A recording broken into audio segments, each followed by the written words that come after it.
do we have my favorite thing? So I have these presets already on. Okay. So this is the beginning. This is how we're beginning it. Yeah. Hey, get it. Yeah. I wish I had bars. Every time I say I'm going to have some bars for this, and I never have any. Bars. Fuck. She says she has bars. She doesn't even have them. See, she got my bars for me. Okay, fine. We're over it. You guys, welcome to I'm Not Racist, My Friend's Black. We here. We in it. One of my favorite people on the planet, Sophia. Oh my goodness. Look at her. What an award. You know? Vegan mommy. Worldwide mommy. Yeah, get on the camera. Mr. Worldwide.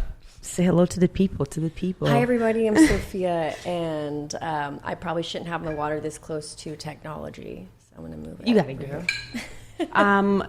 I'm so excited for you to be here because I feel like I haven't seen you in so fucking long. Because we haven't. How long has it been? I swear, like, what? Well, it's been about as long as I quit the job that we met at. So yeah. It's been like over... It has been over a year? And a half. Yeah. Damn. That's funny because that job you quit, I recently quit. Really? Yes. That job. That particular job. Why did you quit? Okay, well, I have a specific story. Okay, so one day I was there working, and I came in with my hair curly, and they're like, okay, we're going to try something new today. We're going to slick it back. And I'm like, okay, cool. You know, like flatten all my hair. Right. I'm like, all right, whatever. So like they put a bunch of gel in it, like flattened it back. And then they went to go do a little test to make sure that it looked good. And they're like, oh, we don't love it. I'm like, okay, whatever. And like, so we're actually gonna recurl it with a wand. Oh my God. Well, yeah, because that's how your hair works. Right. Right. After the gel is in it. They're like, we're just gonna recurl over it. I'm like, it's gonna burn your hair. I'm like, absolutely not. You will not. And after that day, I was just like, no more. I was actually there with you. Do you remember that one time when a similar situation happened? Not when they were brushing your hair back with gel, but they did something. Oh, they told you not to come with your hair done or something that I chimed in because I was really upset. I think that was the day. Was it? I think it was. But when they made me go back to the chair, I think you were already shooting. And so that's when they're like, okay, we're just going to try and curl it. I'm like, no fucking way. Okay, so it was about the same time. Yeah. I was really upset. I was like over here looking at your beautiful hair and how I was like, what are you doing? You know what? It's something that I'm happy that it's become like a prominent conversation in the industry, just because why is not everybody skilled with every kind of hair, right? Seriously. And it's not always the artist's fault if they go to a school that doesn't, push that kind of curriculum, but like then we all need to be getting a certification. Yeah. Like, it's crazy. Well, just for me, it's like, why isn't the client like finding people and asking them if they can do black hair? Right. They're not. Yeah. Clearly they're not. You know what I mean? And all kinds of hair, like even like, so I have wavy curly hair. I haven't seen your hair like this in a while. Yeah, well, I never was able to come in with it, my natural hair, because they had to do so much to it. So I would have to, go home, blow dry it straight, and then we would make it wavy, and then I'd have flatten it all the time. But like I'm tired of it. And this is way better. Thank you. This is a vibe. Thank you. You know what I mean? Yeah. Makes you definitely look more Latin for sure. So much. But yeah, girl, I had to quit that fucking job. I'm like, I'm happy you did. Yeah, girl, it just was too much on my like soul. You know when shit doesn't feel right, and you're just like, sometimes it's not about the money. Yep. It can't be just that for me. So right. I mean, and just in general, like the modeling world, it's not natural, and we don't even know the effects of being in a white boxed-in room, fluorescent lights over our head, 24/7. Getting flashed in our face. Girl. Like, there has to be some long-term effects, epilepsy or something. There has to be something. I'm happy that you're... Yeah. It's like an alien abduction, Yeah. No, that light... I'm like... It's insane. That's what you chime in with. 1,000 times we're getting abducted. Yeah. It does scare me sometimes, and I'm like, is this affecting me? Yeah. You know what I mean? I'm happy that I got out of it, because I mentally was just not... Yeah. I mean, I was depleted, and I wasn't being creative. Front side, back side is not creative for me, No. But I mean, it is a job, and I'm fortunate to even be able to get out of it. But if I wasn't shooting creatively, I was like, I don't want to do this. It's soul crushing. So totally. Are you still modeling? No, not really at all. So Yeah, pull up a little bit. Oh yeah, here. Yeah, you can pull it towards you if you want. Yeah, pull up. Yeah. There you go. Cool. So I went from, I guess when I moved here, which was about like 6 years ago, I started modeling, wasn't signed with an agency, was just like, I'll figure it out. Whenever it just feels right, I'll sign with an agency finally. And it just never did. I met with tons of them and I just never got that like little zing. Right. So I just never signed. So finally when I did, I felt really great about the agency that I signed with, and I went into it basically just kind of telling them I want to go full like sustainable. So I know I'm in the e-com realm, fast fashion realm. I know I'm not super tall. I don't have like that look. So what can we do? And they were like, no, we're still going to be able to do it. It's not going to be a problem. Yeah. We will get you like those either high fashion jobs or sustainable eco-conscious jobs. And I was like, okay, I don't really care about the high fashion stuff. Yeah. Like I just want to do eco-sustainable. So I gave them a year. Got no jobs. No, like zero. Zero in that realm. I just got more fast fashion jobs. So I was just really over it. And I was like, no hard feelings. Because like, if you can't do it and you guys are like the top of the top, then I don't know who can. So it's all right. Who are you with? I was with Next. Oh, Worldwide. okay. Yeah. Okay.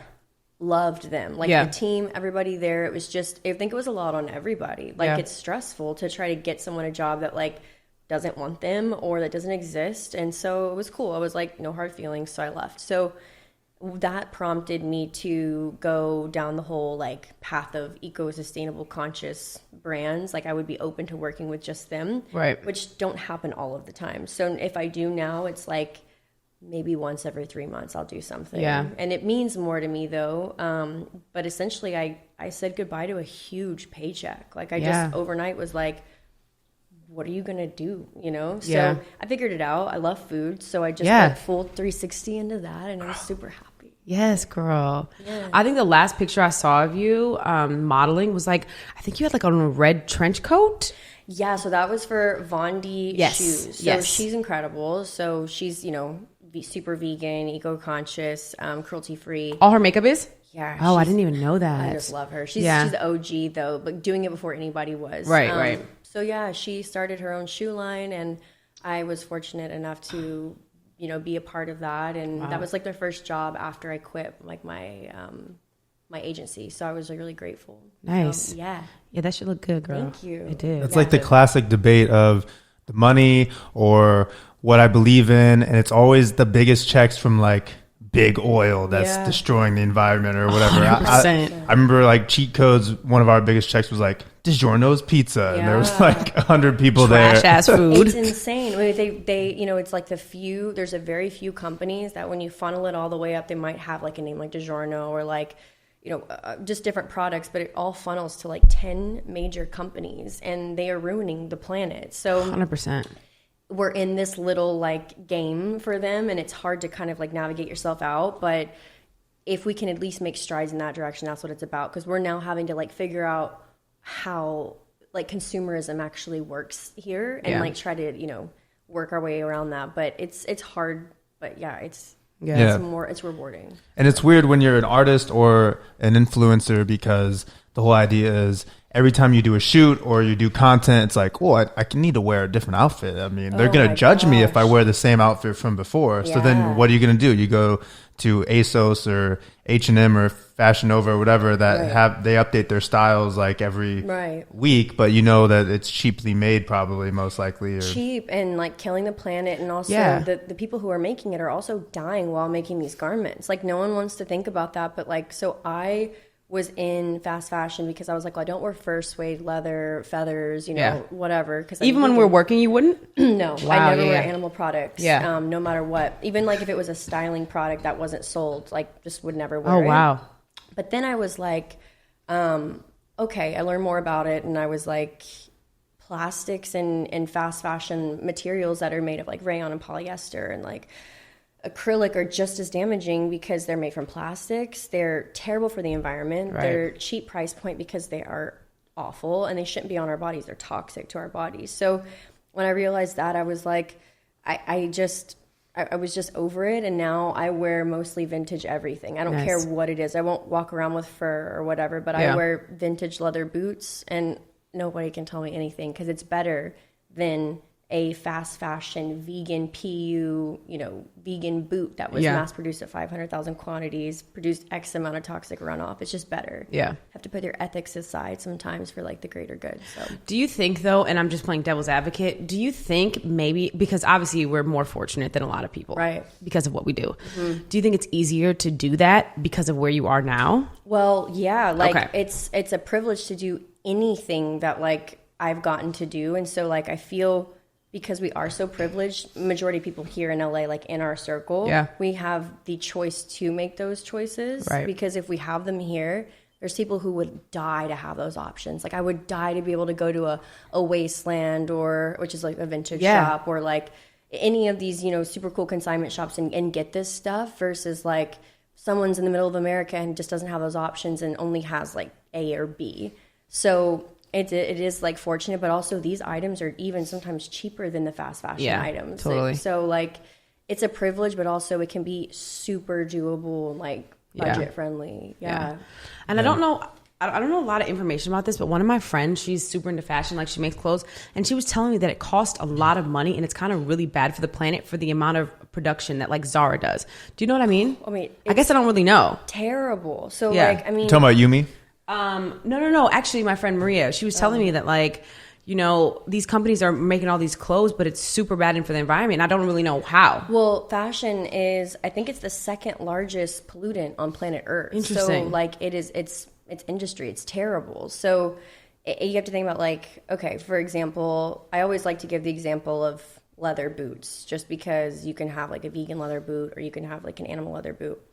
One contributes to animal suffering on a mass scale. Leather isn't a byproduct, it's a co-product. People think that you kill an animal, you have leather laying around, it's skin, and it has to go through a whole other process. It's not a byproduct. Byproduct means it's just there afterwards. Yeah. It's a co-product. So it has to go into like Bangladesh, where they have these huge tanneries where these people use their bare hands to tan these leathers, and the toxins seep into their skins. They're permanently dyed the color that they work with most often. They die prematurely. Most of them, like the average is like 45 years old. They all have crazy skin conditions. Little kids are working in there. And so you have like some of like the top designers in the world working in the same factories that like a fast fashion would. So like the price points are such a margin, but they're still using shit factories. And it's so terrible. So you have that. Hurts people, hurts the planet. The dyes go into waterways, kill fish, people, like just everything. And then you have the vegan one, and it's all the same stuff, except it doesn't harm animals. Like it doesn't kill cows in the process. Yeah. So when you have these two options, it's like they're both shit. Yeah. I want to get the one that's just already here. Yes, it's produced its own waste and its own later or previous time, but like it's already here now. I'd rather get something that's just it's used, but whatever. Yeah. So you're kind of advocating for the solution is recycle. Yeah, like, I mean, vintage as much as you can. And then, like, the next step up from that should be, like, sustainable brands. Because just existing, we have a footprint. Like, we're never just, like, if we really care about the planet, we should just, like, this is so morbid, but, like, if we really didn't want to create a footprint, then we should just off ourselves. Yeah. Like, we're always going to have one.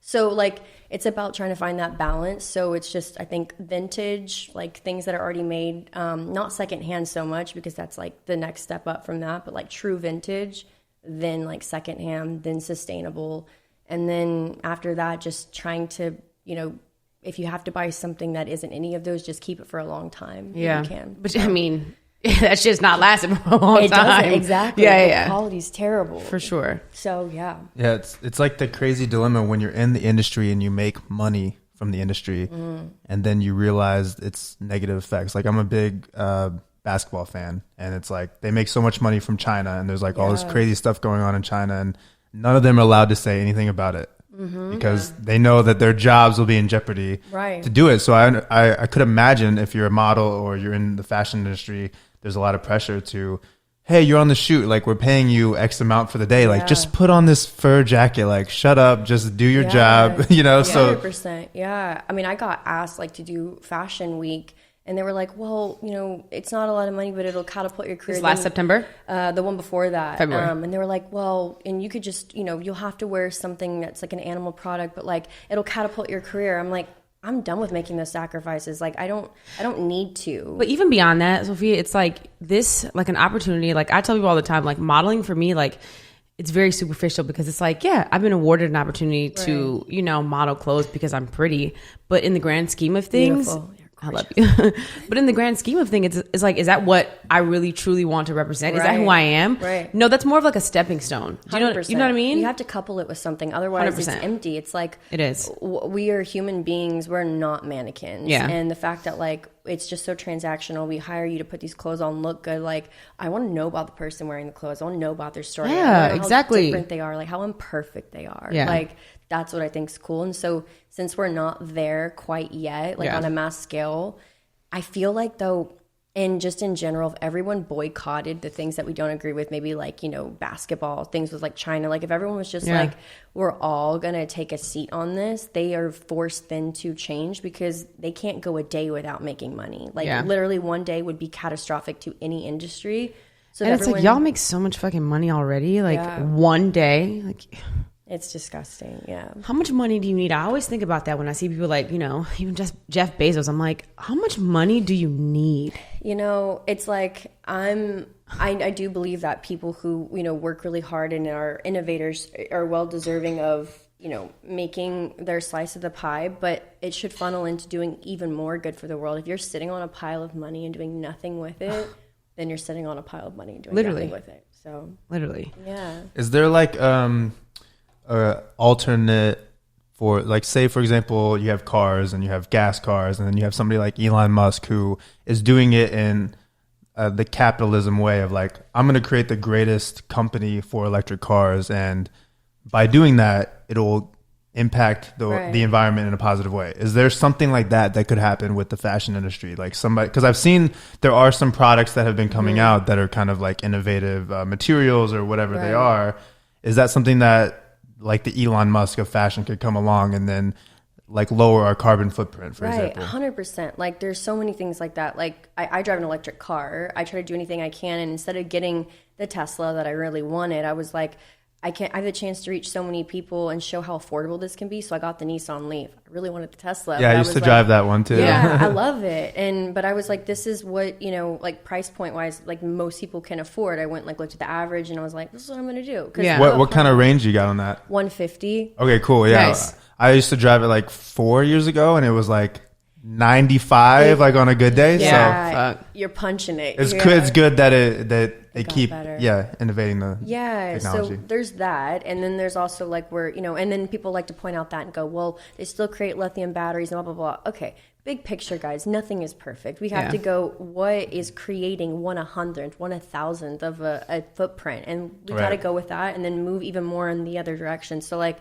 nothing's perfect, but with clothes, I do believe that vintage garments are the solution. We have so many vintage garments that we send them, like India sends them back to us. Like it's just in this continual, like, here, you take it, you take it. We have so many of them. So if we have that many circulating, then we should be taking those materials and putting them into new ones, like making reworked items and different things like that. But there's so many clothes going around. We really don't even need to be making anything new other than maybe like undergarments and like shoes, because you know, I mean, but to deal with that issue would mean that we would have to deal with the issue of instant gratification, right? And you know how that everything is a trend and people just want to be on this new wave, and it's just like the youth right now are just on that wave. Yeah, I mean, and it's perpetuated by like people like me at one point. Like I was posting, you know, this is cool, this is it, like a different week, a different style, and like, so I think if everyone realizes that, and the people who have the ability to like kind of shift that mentality, that's like our job to do that. And at the same time, like, trends come back in style, but because they've already been created, so they are in vintage clothing. Like it's not like they're being reinvented for the first time. But I don't know, people just want so much that consumerism, that girl, it's crazy. The next best thing. It's sad. It makes me sick, honestly, when I'm about to call them out, but I cannot stand the Fashion Nova stuff. It bothers me so bad. Like, there's so many reasons why, but when know what? They're everywhere. You know, my grandma used to say, cheap is expensive. You know what I mean? Yeah. Like when you buy something for $20, I mean, I'm not gonna lie to you. I frequent in Fashion Nova if I'm shooting. You know what I'm saying? Like I need like pieces to like, you know, I'm testing. So it's like I got to do some certain shit. I can't buy Gucci or not fuck Gucci, but I can't buy like, you know, Mia Vesper every time I'm trying to like do a test. But you know what I've noticed is it's just like, God, it's such a waste of money. Yeah. It's like the next week it's like done. Right. And you're right. It's not the true cost. It's actually like if everything in the world was actually priced at its actual impact to people, the planet, your health, like the price, like for everything would be shifted. It would actually be a reverse of everything. Yeah. Like it's quite incredible. Yeah. And they're just like a little factory and they're just pumping shit out. Like the job that we worked together, it was just like doing 75 looks a day. It's like, and there's like, you know what, 3 girls a day, 7 days a week. Think of how much 70 looks like. That is just so much clothes. And it's like, who fucking needs all of that? Like what people don't understand is there's so much that goes into the styling and like the clipping on the back just to even get it to sell. It's not even cool. I have to tell my friends, I'm like, you cannot shop online because you have no idea what they're doing to us to make it look like that. It's terrible. It's terrible. Putting water bottles in the back of my shirt. Girl. I'm like, look. You said water bottles? Oh, yes. So why water bottles? So everyone's sized differently. So like for me, I'm a little bit shorter. It's like cold on your back? You're like... Oh, they're empty. But you hear crackling while you're shooting. A crack, a crack. Yeah, it's insane. Yeah. But for someone who's like, doesn't fit into like the waist of something, they have to like, you know, put tons of things in the back, and then if something's too tight, sometimes they'll like take out the seams and then or like cut it up the back. Yeah, it's so like, fucked up. It's insane. It is. We do that with our music videos sometimes too, and we're like doing a scene and like it's all pinned in the back, and it's like, oh, it looks good on camera. You know what? That's like a little. You're not selling that garment. You know, it's like for whatever entertainment. You're tailoring at that point. Yeah. You know what? This is so random, but you guys, I was driving on the freeway the other day. I think I was coming here. It is so random. She never drives. Yeah, I never drive. It's so random. And this fucking dude was eating. And he tossed his entire bag out the window, dude. Next level shit. And I was so flabbergasted. I like literally was driving past him and I was like, I need to see the type of person that would do something like that. Shake your head. I'm just like, I don't understand. Like, it is beyond me. Like, one of my friends told me that she was dating this guy. And they were dating for like 2 years, and they like, you know, went out one night or whatever, and like went to like Denny's or some shit, and then they were eating in the car, and then after they ate, like he packed all their stuff up and threw it out of the window, and she told me she broke up with him because of it. Good. Oh my God. She told me she broke up. She's like, I just can't get with that vibe. She's like, that's a different kind of vibe. That is like effort to do 100%. Like there are trash cans everywhere, and you should recycle, but there's at least a trash can. Like, girl, I can't. I know someone threw out something the other day. And I did a slow drive, head nod, but it wasn't like an angry, because I don't want to make someone else mad. It was like I had to make myself show how sad I was, and I just was like, damn. You know what's really interesting? We went to Japan in November of 2019, right? You know, before all the craziness, and they don't have trash cans in their urban area. So, say you're in like the urban area and you go to McDonald's, they'll take the trash all the way with them all the way home. And there's no trash. Everything's clean. There's nothing on the ground. So that's what I've heard. It's insane. And I think I know where it stems from a bit, but it's cultural. It's like they were brought up differently than we 100%. Are. And there's certain things. And they were on the masks, like way before anything. Yeah, that's true. It's wild. There's beauty in every single culture, and like that's one thing that I really appreciate about Japanese culture. So I don't want to put Matt on blast, but I want to see what your perspective is on this. So I get mad at Matt for drinking so many LaCroix. Okay. Because the aluminum waste, right? And he doesn't recycle. And I told him he has a soda stream. Right. So you could just literally get like a new CO2 and then just do it in a water bottle. And like you're cutting down on aluminum waste and the boxes. And his response was... It's not a LaCroix. They filter through the trash and they recycle through the trash. No, they don't. Okay, good. Or people. You mean like people who come by? No. I meant like the waste, like the garbage trucks. I've never heard of them. Me ever either. doing Okay, that. good. Okay, Yeah. good. Great. Not to put you on blast. I'm just saying. I do know that people do walk around like to make money. Yeah. You know, we'll pick their trash, but like that's not going to make a dent in like what we've created. Got it. It's okay. We're not ganging up. I mean, we're not trying. You know, but yeah. No comment. Yeah. Okay. Yeah. Right. Yeah, but I just think about that all the time. It's like even when I order Postmates, and I'm like, God, you didn't have to put all of this shit in here. Right. Like, well, it's so standard. Like, and people like they feel like the workers are doing you a disservice if they don't add something in. Like, it's a part of service. When did polluting the world become like excellent service? I don't want that cutlery. If you're sending it to my house, I'm pretty sure I have something. You know, I can use it with, but. I mean, it's sad because back when like this whole like this plastic craze started to happen, it was, you know, the plastic companies that pushed it out into all the products, and then they shifted the blame onto the consumers for not recycling. So now people are walking around having to feel this like mass guilt for not doing their part. However, they're not even recycling properly in the world. Like they're so negligent in that way. And also they created the problem. Like, how are you going to create the problem and then chastise people for not like being the solution? Like, you have all the money, you have all the resources. So that actually segues into something that my boyfriend's working on. So, oh, you got a boyfriend? I do. Yeah. How long? 6 months. What? Yeah, I actually like I'm not gonna like mention or being kind of like I don't even know. I just said it. You can tell me later. Yeah. But yeah, we're private. But he started this company. He's super like into the environment as well, and just people. And perfect for you. Yeah, I'm like, I'm so happy. Yes. So he though started this company where he partnered with this organization that takes plastic out of ocean-bound waterways.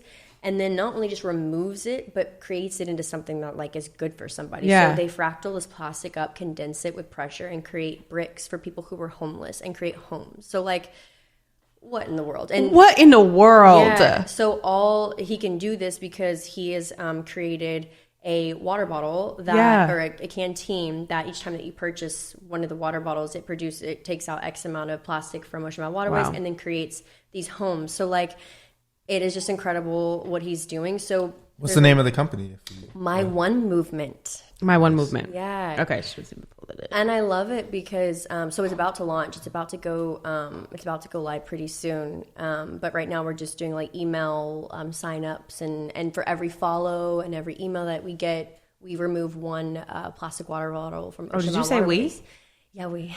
Okay. Serious. Oh. Yeah, I think those are kind of always seem to be some of the best solutions when it's helping the world and it's helping the environment, but it's also a business. You know, it's like the Tom situations where it's like, oh, you buy these shoes and you're giving a pair of shoes to somebody in need. Right. It's like everybody in my high school was wearing these ugly ass shoes. I kind of like Tom's though. But like they kind of became a trend because like, you know, a lot of them were like people that were really religious and like they went to church. So like they did it for the cause, but then because enough people did it and you're like 16 years old, you're like, oh, I kind of want those. Right. Because being like kind and doing something is very cool. We just haven't like made that like we kind of couple like being kind to the earth, to people, to ourselves as weak as like not, you know, it's just not cool. That is the coolest thing. That is the most amazing thing we can do.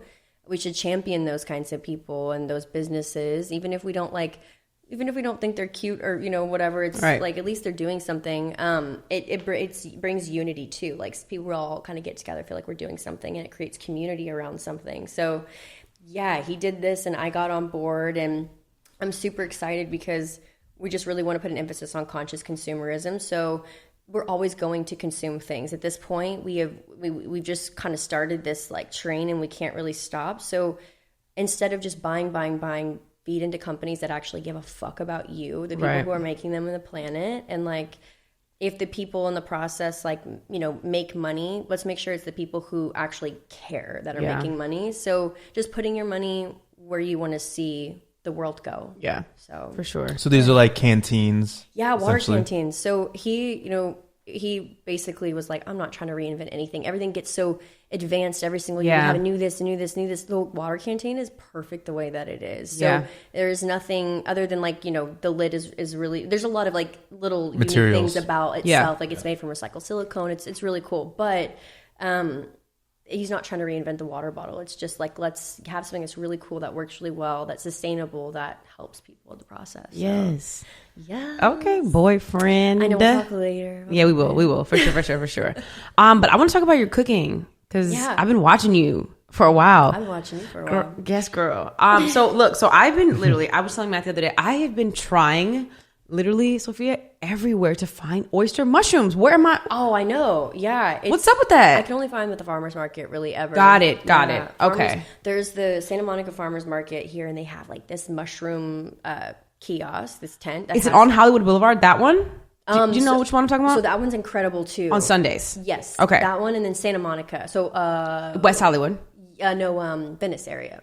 Santa Monica. Okay. Yeah. Okay. So there's those two, the Hollywood Farmers Market and that one, and they have these incredible mushroom stands, and that's where I get all my mushrooms. Saturday or Sunday? One of them's Saturday, one of them's Sunday, and I believe now because of COVID things are different. Okay. But yeah, I need them. Yeah, these tents are wild. You'll get lion's mane. You can get any kind of mushroom. I've literally been trying so hard, and like Ralph's has like the mixed one where it's like 3 different mushrooms. Like I'm like, girl. But yeah, I saw I do, and I saw a video of you, and like, I literally love ASMR. First of all, and I saw a video of you. It's a sexual fetish. Just tell her right now. Really? Is it really? I think so. I think it is. Wait, but just for food? Just for food. Oh, okay. And then so what she was gonna say was she saw you cooking oyster mushrooms and she got turned on. That's what she probably. But yeah. So I'm super into food. I have that show that I'm pitching, the Models Eat Too. And then I love all of the titles for everything that you do. By the way, so extreme. You know, you're so incredible. Okay, so I was online. And I was like watching you like take these mushrooms and turning them into like little buffalo wings, and you're like dipping them in sauce, and like there was this crunch. I'm like, and it was real. Everyone thought it was fake. I actually asked. I said, "How many of you guys think the crunch was fake?" And like everyone thought it was fake. Oh, I knew it was real. I was pretty upset. Yeah. Then I was like, "Well, how do I show them that it's real?" Yeah. I have Were you mic'd up? Yeah, that's why. You have a lavalier. Yeah. It's right here. Yeah. It was real. Okay, so what was on them to make it that crunchy? Was it panko? No, so I didn't use breadcrumbs. It's just some of them I did like a double layer. So you dip dry wet, and I do it twice. Yeah. And then it just adds that nice crunch. Coconut flour and chickpea flour. Amazing. Oof, girl. Thank you. Literally saw that video and I'm like, I need those. So fun story. Yeah. I tried to redo that without my deep fryer. I was at an Airbnb recently, and I used the wrong oil. And what'd you use? Peanut? No, like an idiot. I did coconut. Oh, girl, no. No, listen, I didn't know. Oh, okay. So okay. I would have never done that. Yeah. Anyways, I did it, and it caught fire. Yeah, for sure. Yeah. For sure. Because I think like the heating point for coconut was really low.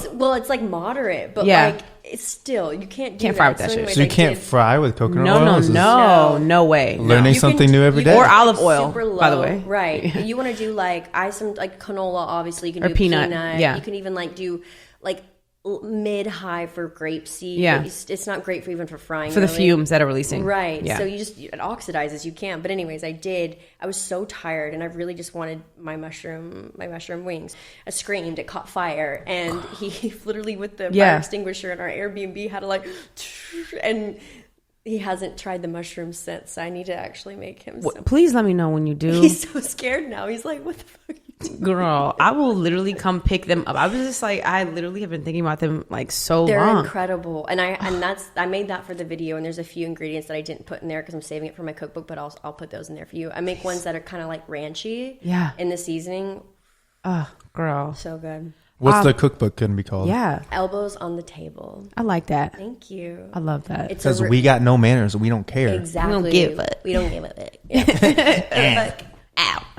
Yeah. I'm so tired of like I would like being in Texas, like people would be, I would just always thought it was so interesting how like my family, who I love, would be sitting there picking their teeth with their toothpicks. But then if I put my elbows on the table, it was just, oh my gosh, etiquette. Because you're from Texas. Yeah. What part? Houston. Well, little town outside of Houston, about an hour out. But okay. Yeah. We're thinking about moving to Texas. Where? Austin. Austin's the It's the fucking best. It's like LA without the fashion. Exactly. I love it. And the weird vibes. Yeah. Yeah. You know what I mean? It's so amazing. Yeah. Here. I champion that decision. Yeah. I mean, I don't know, because I'm still like deep in the modeling world. So I don't know. But maybe I'll set a goal for it within the next 5 years, you know? I mean, the land is cheap out there. The food is incredible. Oh my God. I love humidity, so I'm not worried about it. Yeah. And man, I've had some of the best food that I've ever had in my life in Austin. They know how to cook out there. God. You know, it's like when you have these intense lockdowns, and then on top of that, you got to worry about air quality every day. Like I'm like checking my phone, like, okay, is it cool? Can I work out outside? Right. And like we got wildfires and like all this stuff. It's like, you know, and then you have Texas, and I got family that live in Houston. Yeah. And they're like, oh yeah, we do whatever the hell we want. I'm like, okay, I'm jealous, officially jealous of all of you guys. You know what? I guess I'll mention this really quick. This will can kind of, I guess, segue into another topic that we're coming, but I love where I come from. I love Texas. I love the South. I love the spirit. I love the pride. There's a lot of things that I don't love about Texas, but I wish, like, I feel like between LA and Texas, I found two incredible places that I wish would just mesh and just marry each other, because it's like the perfect balance of both worlds if we can find that balance. Yeah.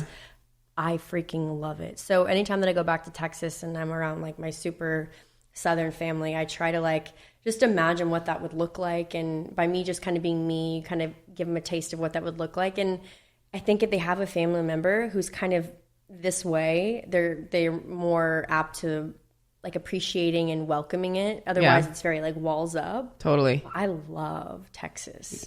You know, it's funny when like you go visit your family. Like I was vegan for a while. My dad's a chef. He's like, what do you mean you're vegan? I'm like, Dad. I'm like, just let me live my life. He's like, so can you eat this? I'm like, obviously I can't eat that. Right. You know what I mean? But I think that from that lifestyle, it's a little hard to understand because it's not a necessity for them. Mm-hmm. But you know, I mean, I don't know. For some reason, maybe it's just because certain people are chosen or like to elevate to certain consciousness. It's just like, I just know a lot of shit that I feel like my parents don't know. Mm-hmm. And I don't know if it's because I'm living in LA or what it is, but it's like, once you know some things, you just can't unknow them. No, and like I health isn't anything that, like in Texas specifically too. I mean, everyone's so unhealthy. Houston is the one of the most unhealthy cities in the U.S. So living there, I was always like made fun of for being, you know, a little bit on the smaller side, or what you're so unhealthy, you're so this, and I understand it's coming from a place of love just because the average was much different. But like at the same time, there's no emphasis on health where I come from. It's very like symptomatic. You treat this, and then we just kind of accept the fact that people die prematurely. Like I love my family. I love people. Yeah. I don't want that to be like the accepted fate for everybody. That's not normal. Yeah. We're a developed country. Our rate should be increasing, to which we live, not decreasing, which it's now starting to decrease, which is well, your family's not originally from Texas though, right? So I'm Native American. My dad came from Mexico. My mom's French from like Louisiana. So Acadian French from Canada to Louisiana. So we got that Cajun. Okay, so one of your parents is Native American? Yeah, well, part, okay. Yeah. Yes, girl, good mix. He's Native American too, and he tells me, he's always like sneaking up on me. He's like, you know, some Lightfoot. I'm like, shut up. I'm not sneaking up on you. You just get scared easily. Oh, that's the truth. Like really scared? I can see her. No, I'm not even trying to scare her. I'm just like walking up to her to say hi, and she's like, what the hell? What the hell are you doing? Sophia, let me tell you some shit. Okay, girl, look. One time I'm at his house. Okay, I could get out of the shower. This motherfucker is hiding in the closet, staring at me. Why? With it cracked. I'm like, what is wrong with you? Like, why would you do that? Thought we were role playing. No, we were not role playing. And all of a sudden, you can feel someone's eyes on you, and you're like, that's actually so funny. But yeah, but he does that type of shit all the time. And I'm like, okay, it's not me. It's you. I do love a little creepiness, you know, for like, sure, because the world is creepy. Ugh. So fucking creepy, so creepy. Okay, so I want to do some cool questions that I ask people. Okay, so number one, who was your first celebrity crush as a kid? Okay, so I have this, like, anytime anyone asks me, like, I don't have like crushes. Yeah. But growing up, I did have someone who I always felt like a connection with, but it wasn't in like I love you kind of way. I had such a connection to Johnny Depp. Oof. I love him, just like Don't we as all? a human. And I would just rerun Pirates of the Caribbean. And anyways, it's funny because now in my life, people say I look like you definitely look like Johnny Depp right now. Bandana mommy. Yeah, definitely. Wow, that's so funny. Yeah, I love him. And he was like the only person that like I ever would like think about growing up. Damn, I thought you were about to pull out a sword right now and just for real. swashbuckle. There's all the rum. That's funny. Okay, if you could live anywhere in the world rent free, where would it be? I do love country Italy, like countryside of Italy. Yeah. Like on the water, like maybe like Positano, Amalfi Coast, but like in the countryside. Yeah, I love that. I also love Iceland. Okay. Yeah. I love that those are your two answers because I am moving to Italy at some point. Really? Yes. Me too. Oh, that's for sure. Yeah. I told him that I'm going to live in a house with a garden and I'm going to be cooking my own food. Love it. Yeah, like making all my shit from my garden. And then recently I was telling him that I wanted to go to the hot springs in Iceland. That's exactly, yeah. So have you been? No. So I love anything like that just because the mineral content there. Yes. So many people have cured chronic illnesses and ailments just from dipping in once a day. So I'm super pumped to go do that. Yeah. And they give you like this little mineral like scrub for your face. I have to go. You need to go. I think did you have a job there? Did I have a job there? Remember? Where? In Iceland? I think it was me. I had a job and it canceled. Not for me. They canceled it. Right. I wasn't released, but I was like, damn, that was my ticket. Yeah, like the only shows they do in Iceland are like on the army base there or something. Right. Okay. Or I might be thinking of Greenland actually. So maybe it's like more of like a retiring. Like we retire there. That's where we go when we're all saved up, got our pretty pennies, and we're just. But I need a little entertainment, though. I don't know if Iceland can entertain me. Hey, he'll hide in a closet and he'll pop out. It's not entertainment. Clearly. His ass. Creeping ass. I thought you were bored, baby. All right, fuck. This is kind of a loaded question, but like, feel free to answer however you want. Your ultimate dream job that without money being involved. Ultimate dream job? Dream job, yeah. I don't think this is a job. I probably shouldn't say this. I would love to create a spaceship that hovers around the world and just picks up all the animals, and I would take them into the spaceship, every single animal that ever existed. So basically what I'm describing is like a futuristic Noah's Ark. Yes. And I would just tell people that you can have them back if you learn how to treat them. Yeah. And then I would keep them up there. We'd be chilling out there. We would have such a great time. We'd drink in spring water in some way, and it would just then I would like levitate them back down when we learn that we need them. Yeah, we have to treat them with respect. Totally, that would be my dream job.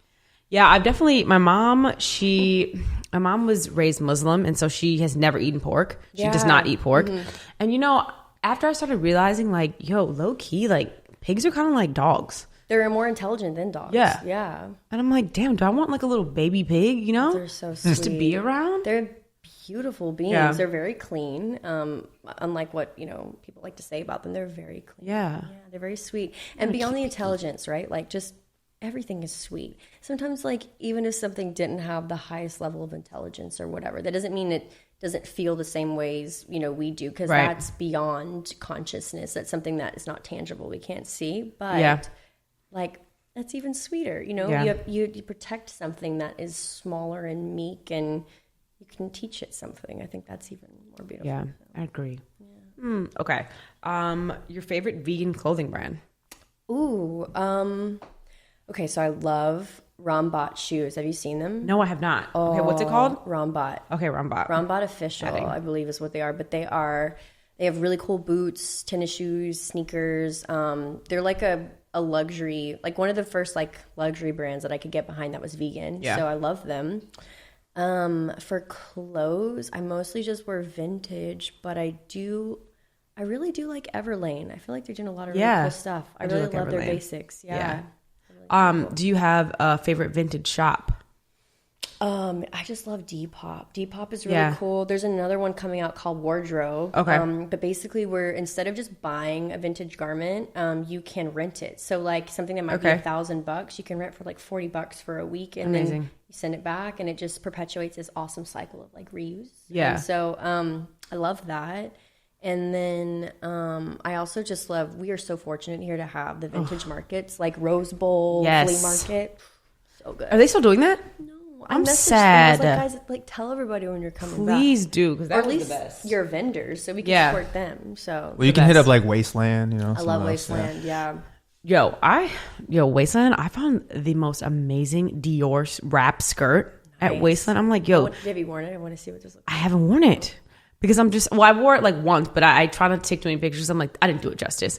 But it has like that little like orange trim around it. And I'm like, certain shit like that, you just cannot find. Yeah. You like have to dig in deep for that kind of thing. Right. And that's the fun about it. Like the fact that these things exist, like you know what you're going to look for. Like sometimes you'll see an ad on Instagram, then you go to online and then you search for it, you find it, you purchase it, and like 100 other people just did as well. Yeah. How fun is it like to dig through things to find like a gem? It's like treasure hunting every single time. So I agree. And then last one is one thing you wish you knew at 19. Or multiple things. Oh man. I feel like I probably would have told myself, or what was it? Was tell yourself or what you like to know. That I'm gonna go a little relationshipy on this. I would always define myself by the person I was dating. I was always like, I love to give, and I'm such a like pleaser. So I started to lose myself probably so much at that age. Like I think that's when it all started, like 18, 19. Yeah. And I just started to spiral out of control in a lot of ways, but I would be so dependent on the person I was dating, and I would like morph into them. Yeah. I like had no sense of identity. So finally, like 3 years ago, I finally like reclaimed that. So, yeah. God, dating at 19 sucked. You're like super in love and like all about the guy that you're with, and you're like head over heels, like I'll do anything for you. And you're like looking back, I'm like, God, what the fuck was I doing? Yeah. You know? I know it's that, I mean, we're maternal by nature. So we want to do, but it's sometimes it's for like the first person who gives us that kind of attention, and it's not the right person. So. Absolutely not. Yeah. Absolutely not. Okay, good answers. Thank you. Yes. What do you wish you knew at 19, Matthew? Yeah. Because we know you're 20, so it was last year. Right. I just wish I knew I was the shit. Yeah, that's true.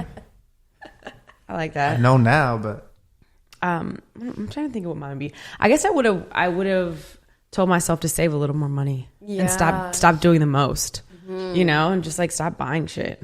Yeah, I would have loved to have learned that too. I just give mine away. Like I started making like modeling money when I moved here 6 years ago, and I was just giving it out to everybody and everything. Charities, cool. Here's a couple thousand here. Just eating some pasta for the next week. Just trying to like. I felt so good, but then no, you can't do that. Oh my God! But you know what? I never regret it, because I'm always like, I kind of lived my best life. Right. You know what I mean? Like, there's a certain sense of like carefree when you just don't give a fuck. You have to go so far one way to like find your like balance later on. So 100%. Yeah. All right. Well, let's get into the meat of this. You know, the oyster mushrooms. The oyster mushrooms of the conversation. Have you guys ever had chicken of the woods? Yes, I have. Chicken. Obsessed. It's chicken. No, seriously. It's amazing. You know what? I recently, one of my friends was talking about a mushroom and that it oxidizes when you cut it into purple. Do you know which one I'm talking about? It's like I should, but I don't. I'll find it and show it to you. But like, yeah, it's amazing how mushrooms can taste like chicken. Yes. I mean, mushrooms are the future. They were the past, they are the present, and they are the future. They were here before us. Oh, they're so good. Fun guy. So chicken of the woods is mushrooms? Is that Yeah. It's a mushroom that it tastes like chicken. Yeah. It's beautiful. Is that like a company, or that's the actual name of the mushroom? That's actual name. Yeah, Wow. It has another Bizarre. name, but it's not a scientific name. I'm trying to think what other. I like hen of the woods. Also, those little. I can't remember what they're called, but they're used traditionally in a lot of Asian dishes. Enoki? Maybe, and they're like white, and they're thin and like a little baby top. Enoki. They're so cute. Yeah, I just made them the other day. So my favorite way to make them is to blanch them, because you don't need to cook them. No. You need to just like boil water, blanch them for like Cold 30 water, seconds, 1 minute, and then put them back to cool. And then I do a little bit of like ponzu sauce with avocado. Just eat them like that. So good. I'm trying to be in your world, girl. Seriously. You had her at Ponzu. I know, right? Ponzu's Seriously. so good. Okay, well, let's transition to talking about the thing that nobody really wants to talk about, and it's fucking Trump and Biden, man. Right. Oh, yeah. I recently saw this little video, and it was like, no one really wants to vote for Biden. You know what I mean? But it's like getting no.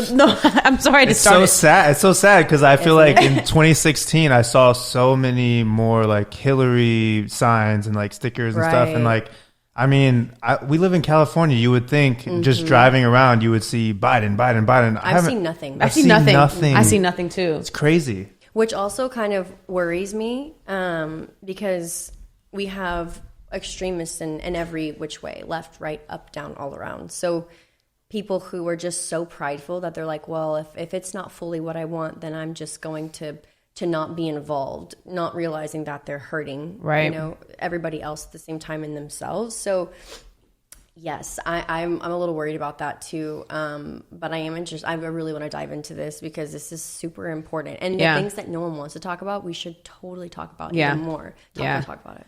I don't know, man. I'm nervous because I do think that Trump is going to win again. Mm-hmm. And, here's the thing for me. It's like some of the policies that he has and like, the tax cut, obviously for someone like who's making a certain amount of money. Right. I don't want to be selfish, but I also don't want to be like, supporting him just because I'm getting breaks because I feel like that's fucked up. Right. But the only issue I have, it's like beyond the policies, there's just a certain way that I feel as if you have to conduct yourself. And sometimes inflammatory things that he says is just like, I can't get down with that shit. Right. Do you know what I mean? It's like you have to be careful of what you're saying because it's like creating like a vibe for who you are. And he's just saying some fucked up shit. Right. And I think like one of the arguments on the other end is usually like, well, so is, all the other people and they're just as bad. They're doing most other corrupt things. And I will be the first person to say politics are fucked. They are all around. And what people are involved in, I'm sure, is equally, honestly, bad across the board.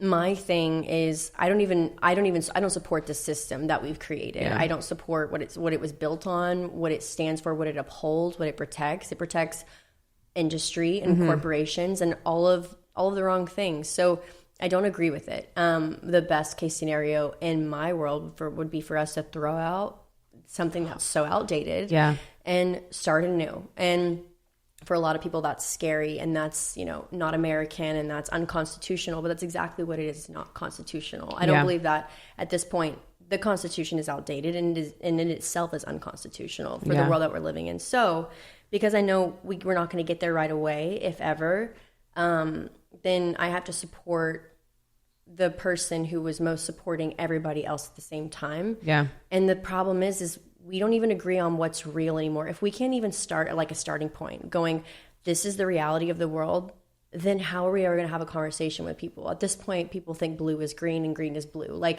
no one is agreeing on science. Mm-hmm. No one is agreeing on facts. So there's nowhere for conversation to start with people who are so extreme on both the left and the right. So it's upsetting because we should be able to talk, but now everyone's screaming. Yeah. It's like, everyone just is so entitled and they want to be right. And it's just like, God, people are just waiting for people to finish talking so they can talk. Yeah. They're not even listening. Mm-hmm. And then, so Trump is pro-abortion, right? Am I saying that right?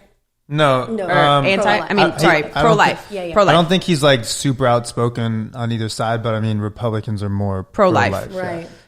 And I mean, he used to be a Democrat, so I'm sure he doesn't really care. Right. I'm just confused to why. And I really, this is like me really genuinely asking this. Mm-hmm. Why is that a thing? Like, why do they feel like they need to be involved in that? And is there any money in that world? Like, I think I know exactly why they're doing it. Yeah. I don't even think that they actually even care about this. I think that they know it pulls at the heartstrings of a vast majority of people who live in America. Okay. And therefore, that's the power in the vote. They went, okay, what is something that is so close to people's heart that they will be enraged about and they will stand firm in that no matter what. And it's that. And so that's what we're doing now. We are now voting. We're coming up on an election where people are single issue voting. They're going, well, abortion, as if this is an election about just abortion. Right. My thing is if we can agree on anything, the only thing that we can agree on is the fact that we all live on planet Earth. We are all have our feet planted on this earth. And that is it. So if that's one origin point, then I'm going to go, cool, we can agree on that. So who protects Earth most? Because guess what? If Earth is gone, if Earth is fucked, then we don't even have the ability to fight about abortion or not abortion. Like, we have to start here and then move out. And that doesn't mean that I love Biden or I love, to be quite frankly, any presidents, like, or anybody in politics. But if someone has more policies to safeguard the things that we all have in common, the greater good, then I'm going to vote that first. Right. I personally wouldn't get an abortion. But I'm not going to tell somebody else that they can't.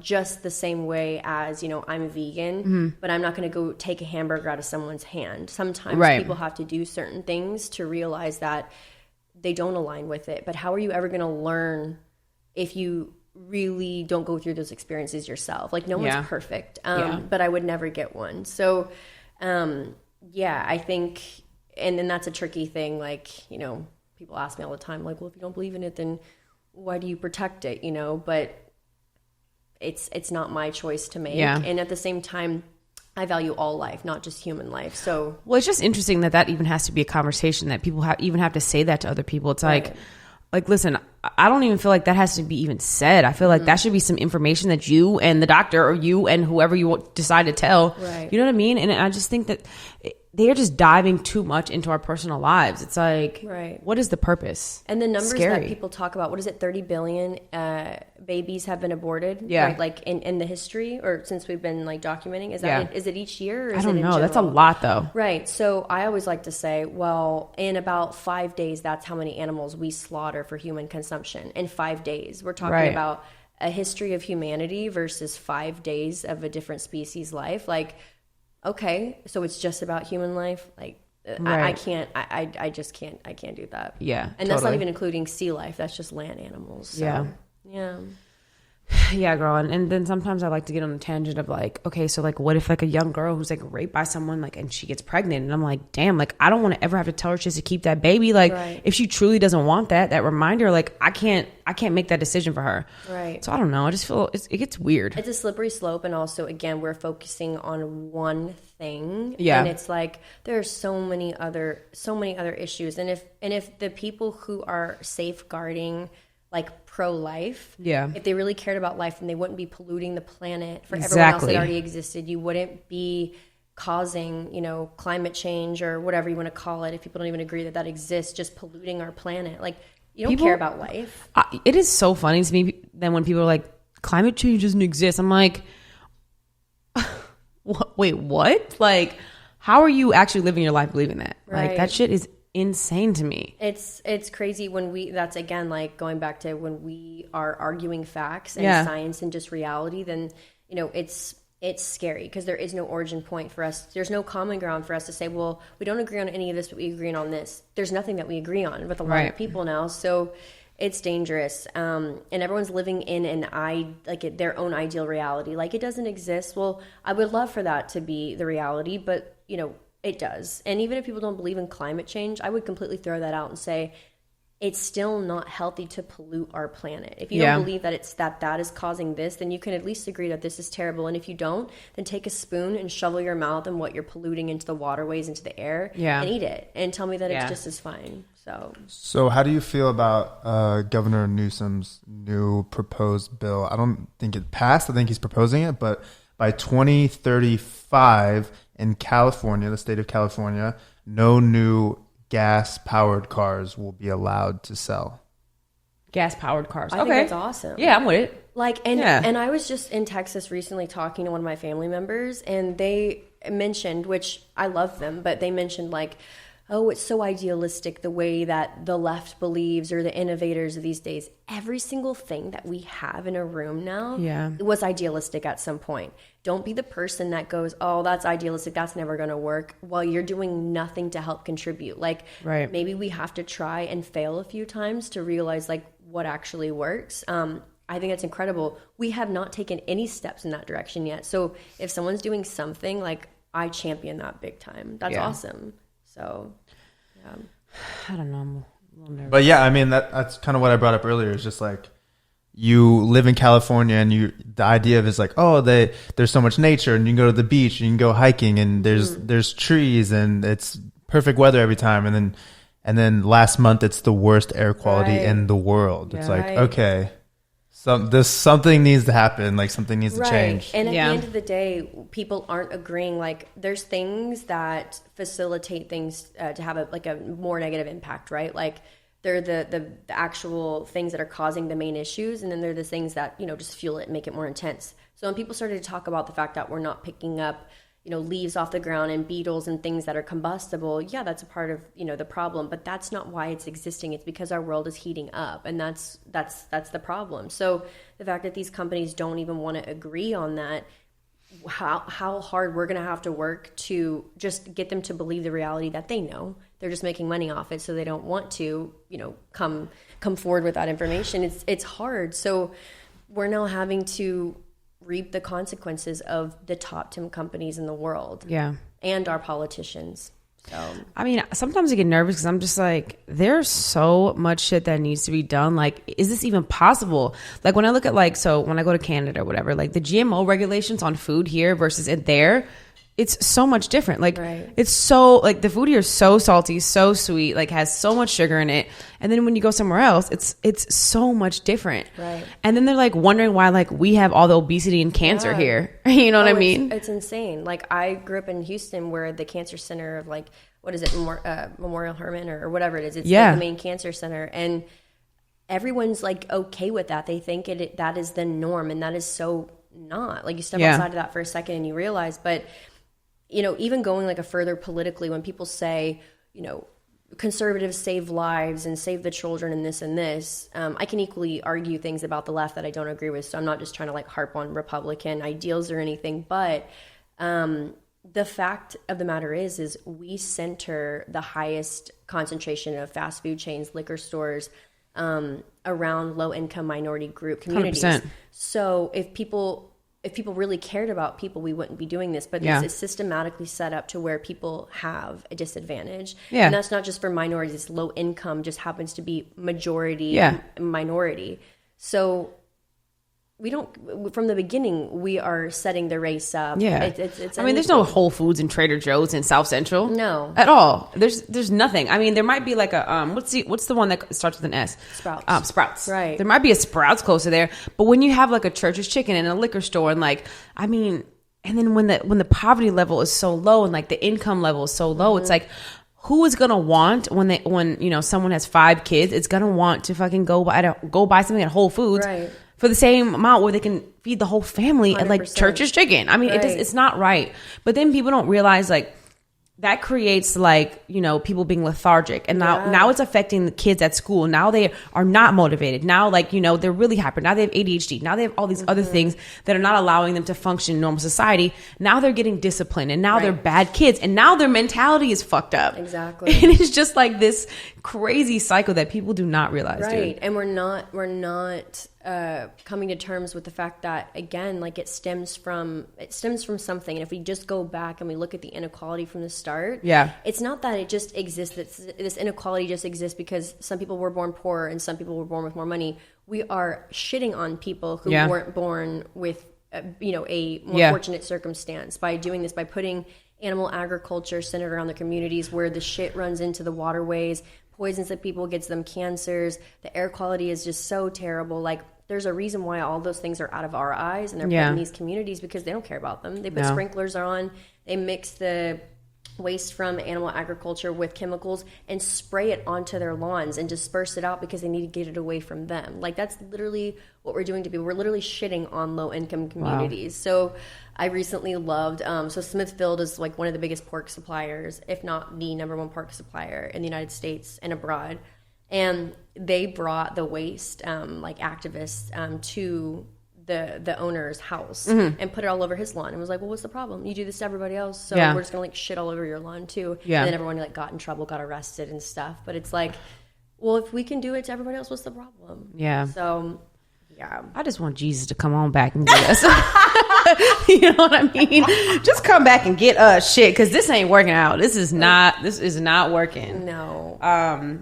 Yeah, man, I don't know. I see so much, and sometimes it just makes me so sad, dude. It does. It does. Because a lot of times the people who are protecting something are arguing with the people who are trying to actually protect them. Yeah. Like, you know, we can talk about climate change, food, whatever it is, and then you'll have people really like standing up, fighting for the thing that's hurting them, and it's so unfortunate because I wish they could just see outside of that for a second. But then sometimes, like, you know, you're vegan, like sometimes you worry about, like, because I worry about this often, like I wash my produce, right? Which is super important. Right. But then I always think, Sophie, I'm like, damn, like all the produce that I'm eating, like, how do I know, like, it's not being created somewhere on some other shit? You know? I go to farmers. I saw everything I get is local. Okay. It's cheaper. Yeah. Like, I actually priced it out one time. I go when it's about to close because you can get like the best deals. It might be like a little funny looking or whatever, but they're all really great, the produce. So I've done that before and I priced it out and it's like way cheaper than going to any like grocery store and getting it at a good price. It's even better. Yeah. But I do all of that and I can go visit the farms and go check them out and I feel really great about it. But at the end of the day, we just need to be eating local. Everybody. I don't care if you're vegan or not. I do care. But like we should be eating local. Yeah. It's the best thing that we can do for everybody, for the farmers. If you really care about them, we shouldn't be importing bell peppers from X, Y, and Z. That are like twice their size. Right. And if it doesn't grow and it's not seasonal in your area, deal with it until 4 months from now when it is. Like, you don't need a bell pepper year round. It's okay. Yeah. So, you know, one thing I don't eat anymore that I used to, like in college and stuff, is bananas. Yeah. I don't fuck with that. Wild, dude. Like, all under tarps. Yeah. My mother's from South America, and so she'll take me to like the Asian market, like the Indian market, and she'll show me what an actual banana looks like. And my mind is blown. It's like a baby. Yeah. She's like, do not eat those other ones. I'm like, yeah, do not. It's crazy. Yeah. Bananas are hard. That and corn. I mean, corn is just, at this point, too, just pretty much gone. God, that is my guilty pleasure, girl. It really is. Some vegan butter, some charred corn. Yes, girl. But I'm like, corn is it even real? Yeah. I mean, only like Native Americans can actually process like real corn anyway. Yeah. So, yeah. So you guys are good, basically. So you guys are good. Old Lightfoot. Old Lightfoot. You are Lightfoot. Corny ass. Yeah, man. When I was vegan, I just felt so much better. Yeah. I did. But I think that I'm playing with this world of fun. Yeah. You know? I'm too caught up in having the fun right now. Yeah. And so sometimes it's a little fun to be aloof. But in the grand scheme of things, like when I used to work at the Soho House in Malibu, one thing I always knew, like everybody that had weighed on, like from Julia Roberts, like Pierce Brosnan and like Owen Wilson, they were all vegan.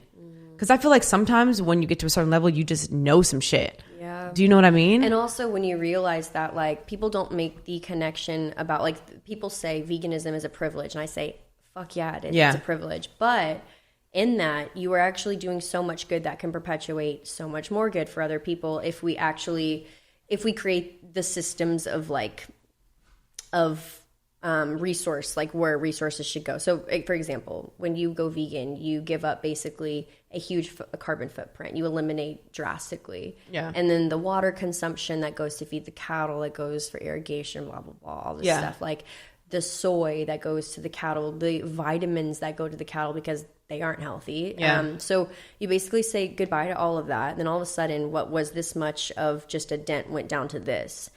Then you leave the ability to take all these resources and give it to people who actually need it in the world. We could actually feed the world over a few times if we just all went even just vegetarian and then vegan. I can't imagine what that would look like for the rest of the world. But when we have a choice to do that, it's like, what a freaking gift that is to go like, I actually care about everything so much to where like, I'm not willing to go without, because you're not sacrificing anything, you're gaining. It's just that you see yourself as a part of the whole versus like just singular. Though, like that type of thinking, I feel like that's like a step. The first step from that type of thinking is dealing with the mental and the psyche of people. Do you know what I mean? Because I feel like there's so much trauma and like there's so much weird shit going on in the world that I feel like people can't ascend to that level because they're not there. I know. And also when you're eating fear and negative, I mean, the animals are, I mean, I go into slaughterhouses all the time and, and I film and I do my stuff. I sneak in, I do my stuff. And so, you be sneaking in? Yeah, I have to. Yeah. So a lot of the footage that you see online is, you can't obtain it by just going in. Yeah. So it's actually illegal a lot of times. Yeah. Too. And you be sneaking in by yourself, girl?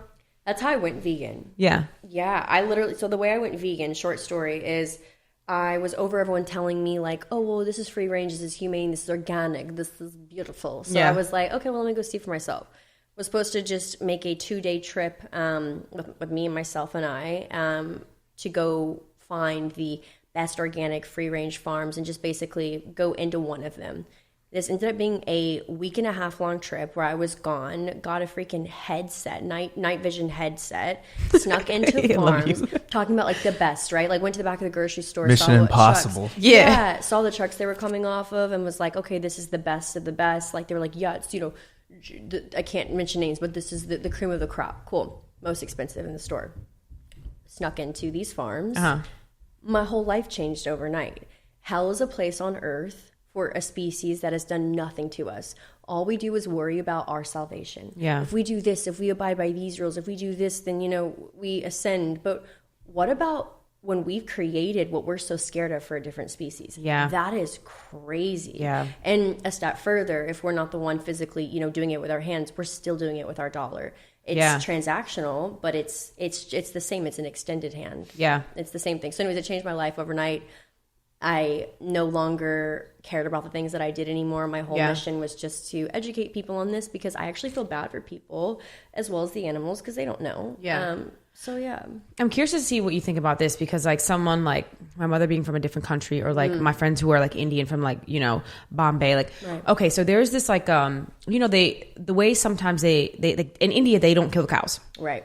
They find them like very valuable and like they respect them.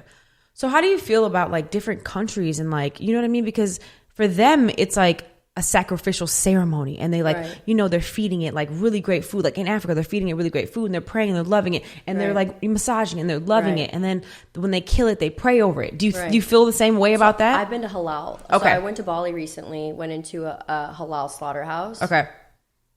Way better? It's on my Instagram, on my highlights. Yeah. I was like, this is a joke. Yeah, okay. I mean, and I'm not talking like, to me, at the end of the day, if you were able to ask that animal, do you want to sacrifice yourself? Hell no. Hell no. So like, at the end of the day, like that's just it for me. But if I would just flip it and say, if someone did this to you, but if they prayed over you and if they pet you and if they like fed you good food, would you be okay with it? And I think you'd still say, hell no. Yeah, hell no, for sure. So I think it comes down to like we, which is why like I have this tattoo, speciesism, anti-speciesism is we believe that we're better and that we somehow have this because we're able to talk. That's literally it. Exactly. So we think we're better. Yeah. And so because of that, we believe that, well, if we do all these other things, then it's okay because it's for us and we're divine beings. I put myself in line with everything that exists down to an ant. Obviously, if I step on one accident, I can't help it. But like, I am no more important than anything else that exists here. Right. So because of that, I think if you have another option, we should explore it. If you don't, that's living. You have to do what you got to do. Like, totally. I would never go down to, Ethiopia where there's a starving child who doesn't even know if they're going to eat, let alone what they're going to eat. I would never tell them how I live and try to, promote that. I would try to promote a system of living that's sustainable for everybody in the community that doesn't harm animals. But it's different everywhere you go. But I mean, pain exists the same way no matter where you are. Yeah. So I agree. How long have you been vegan? 6.5 years. Wow. Yeah. Do you ever have any worries about omegas and all that? So I just talked about this the other day. So a lot of people who've been like, like Miley Cyrus or people. Right. Yeah. I just saw she was on Joe Rogan talking about that. Yeah. So everyone stops being vegan for pretty much the same reasons. I get brain fog. I don't feel good. I had that. I had it when I went vegan. So I know it's very real. So I experienced that too. Yeah. So people say it doesn't exist. I'm like, fuck you guys. It exists. Yeah. Like you can't, how are you going to say what someone else feels? However, as someone who felt that, because I'm so like grounded in ethics, it was like no matter how bad I felt, I was going to figure it out. That was going to be the motivator for me to figure it out for everybody else because I know we're all going to pass through the same kind of like phase. Omega from algae, that's where fish get it. People are like, well, you need fish to live, it's the bioavailability is more dense or whatever, but you do realize that every single animal on planet Earth gets everything that it has that we eat it for from plants. Yeah, there's nothing 100%. Down to B12, and B12 is actually given to animals to supplement, so they don't even have it anymore naturally because they're in confined spaces. So when people are like weird about supplements, I'm like, all your food is taking supplements. Yeah. Yeah. So yeah, I don't know what it is. I mean, the B12 I was always on top of for sure, but Yeah. I would pretty much have like a 9-month life expectancy as a vegan, and then I would just feel tired or brain Yeah, fog or same, whatever, and then same. I would have salmon, and the next day I'm like, woo, let's go, baby, let's do it. And then it's like hard for me to deny, like, okay, I must be missing something. You totally and it's always the yeah. fish. It's like I could probably not eat any other meat and be fine with just like Did salmon you ever every take once in a while. Omega when you were vegan? Yeah, like well, I would do like krill oil. Okay. So I wasn't like fully EPA and DHA, Right. so you need both. Right. Just because the conversions are different for everybody too. So like my conversion might be lower than yours or higher. Like, we don't know, right? Right. Like there's really no way to like test that. There's an average, but you should be getting EPA and DHA. And that's just what you should do. And at the end of the day, like everything that we eat, we should try to get it from food sources, just because food is made a certain way for a reason, because it has all the properties to break it down, to absorb in your body, and to move out. So when we separate things from sources, it can get a little muddy. That's why like powdered is really great, because it's everything that was already there. It's just powdered, like broken down that way. Same thing like for oil. If you take oil out of, you know, a plant, a coconut. Right, like coconut or anything else, like you need to bind it with something else, like an acid and fiber, just because you want to have like that full balance kind of like process in your body. So when you just take one thing out, it probably isn't, the absorption isn't going to be as high. So I just like to go straight to the source of everything. So I take, actually, there's this one brand that I love. It's by Health Force Superfoods. And I've been taking them for like 2.5 years, and I do their spirulina, and they have this other green powder that has like tons of other things in it. But there's so many sources. But when people go through that, I'm like, yeah, that's very real. But we have supplements if you want to take them, or you can just get it from where the fish get it, which is just algae. So Are you on Dr. Sebi? Like, I love Dr. Sebi. So do I. Yeah. So are you into the Irish sea moss? Yeah, I love. I'm obsessed. You take? Okay. Oh my God. Yeah. All the time. Yeah. I make my own jelly. Oh, sweet. Yeah. So I've never baked with it. I guess you can, but no, I've been doing it for like, I want to say like 3 years. And there's like, you know, because I'm still like eating meat. Right. But there's a lot of mucus built up in my body, and I know it, and I can feel it, and I can tell, like, you know, every part of my body, I know when something's off. But Irish sea moss is the fucking like, literally, it's the go. I mean, mucus is insane. Like, and I love how he put it to words for everybody. I can explain this to anybody, and they kind of go, oh, like, the one thing, we can target things inside of a cell that are bad for us, viruses, bacteria, whatever it is. But what's the one thing, again, like talking about planet Earth, what's the one thing that we have in common? And it's the thing that encapsulates that, and it's the mucus. You can throw antibiotics and properties into your body all day, but if it's protected by a layer that you can't even penetrate, then all that stuff's going rampant throughout your body, killing all the good stuff, while that stuff is safeguarded. So you have to melt that layer to then go in it with like the food and anything that you eat property wise, just to kill the bad stuff. Obsessed. Dr. Savvy's the jam. Literally. I mean, his food thing is kind of hard to follow though, because I'm like, I don't follow a mucus-free diet. I do beans. Like, I know you're not supposed to eat a lot of beans and stuff. Or anything white at all, for that matter, like cauliflower at all. Right. I don't do cauliflower. Oh, you don't?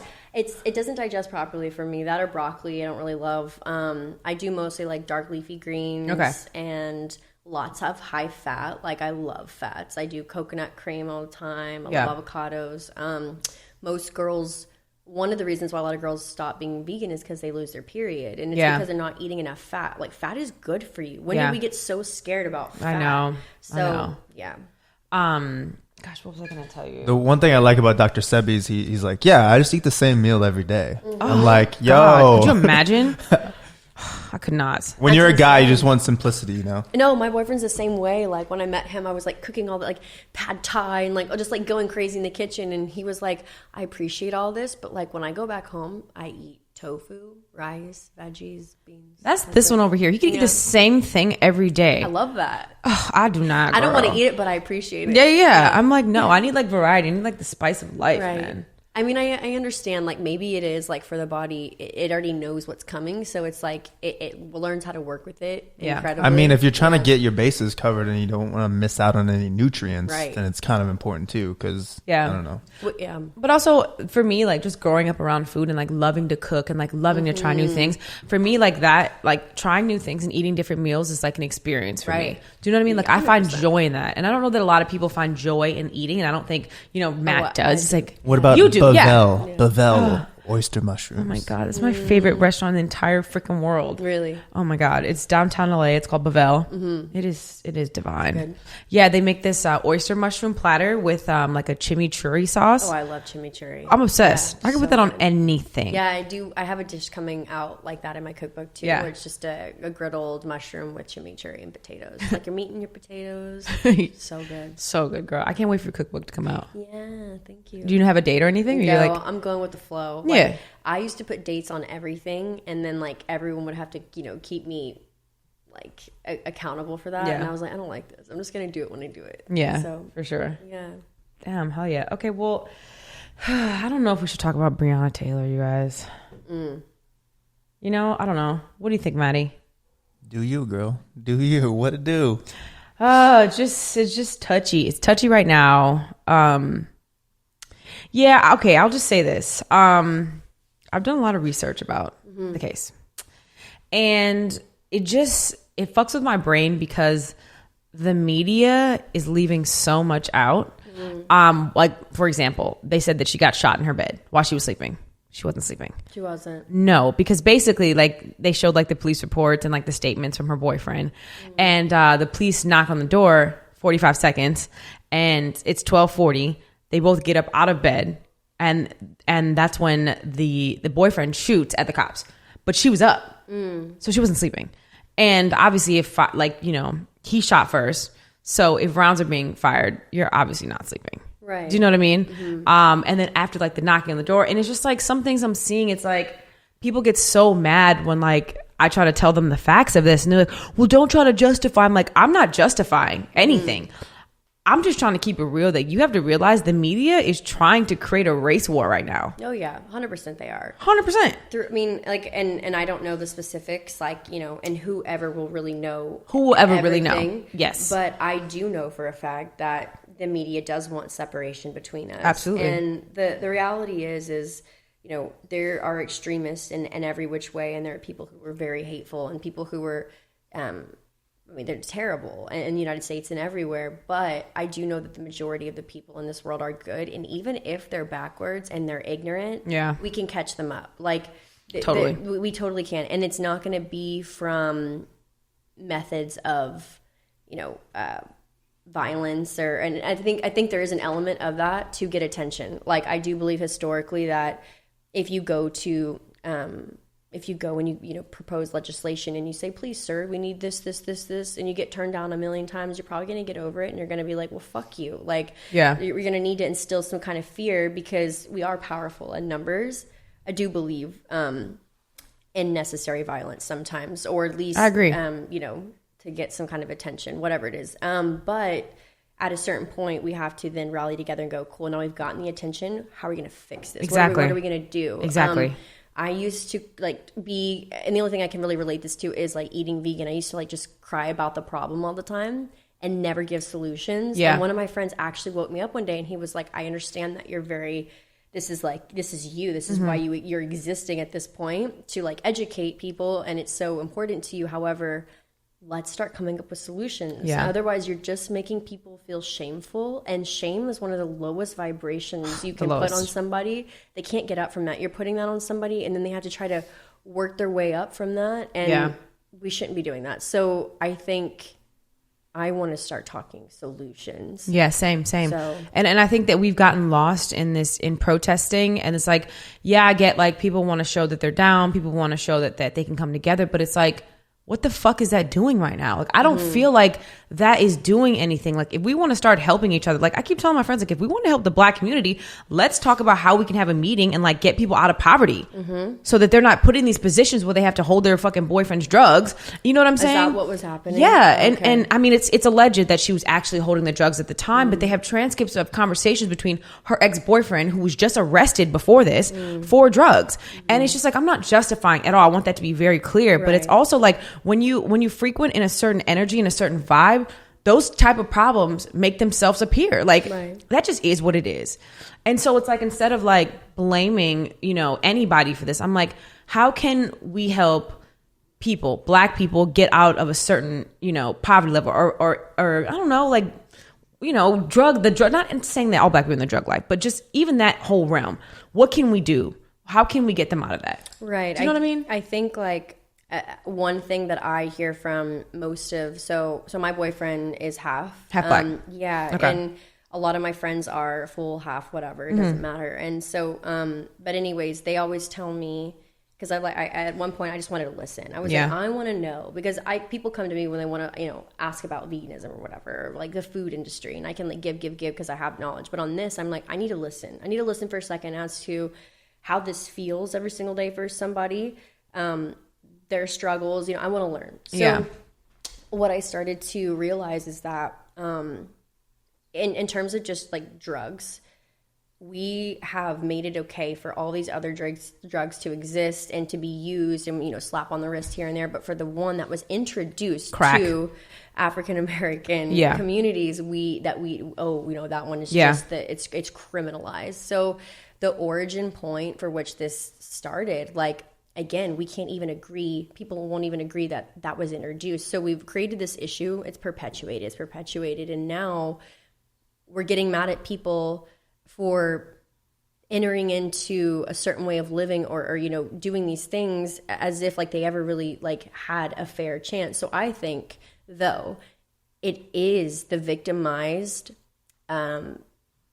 portion of the community's responsibility to sometimes create the solutions, because the person who's creating the problem isn't going to create the solution for you. So if we can acknowledge that, yes, this was done to us as a people, and then specifically as like a community, but all people are my people, it's done to them, I feel the same. Then if they're not going to agree that they did this, then that's fine. I don't need them to bow down to me and you and just say we're sorry, because we've been trying to do that for years. They're not going to do it. So then cool, let's all pull together and let's facilitate great leaders, great symbols, great you know, role models, because they're not going to do it. So who cares? Like, let's just, okay, fuck you guys, we'll do it on our own. Exactly. But I think that's something like a lot more and more people can agree on, though, of just the decriminalization of drugs, you know, because it's like, why is cocaine somewhat okay and acceptable, but crack isn't, and they're kind of the same drug? Or why the fuck are doctors prescribing Xanax and that's legal? Or fucking Oxycontin? Like, come on. I got out of I was going to school to be a doctor, and I quit because I'm not a pill pusher. Like, not all doctors are, but the pharmaceutical industry is booming as people get sicker. So I'm right there. I'm right there with you. Food is medicine. It is. You know what I'm saying? But we're not pushing that, because it's like, dude, and I'm guilty of it. Like when I have a headache, it's like, you know, ibuprofen, but I do know that like if I drank some water and like did some breath exercises, it probably will go away. Right. You know what I mean? Or if I just ate something else, because it's probably the food that I ate that gave me the headache. Right. Do you know what I mean? But there's also like no one cool or no one like popping saying that. Right. Do you know what I mean? And that goes into like we were kind of talking about a little bit ago, like, and I have tons of friends in music and just artists in general.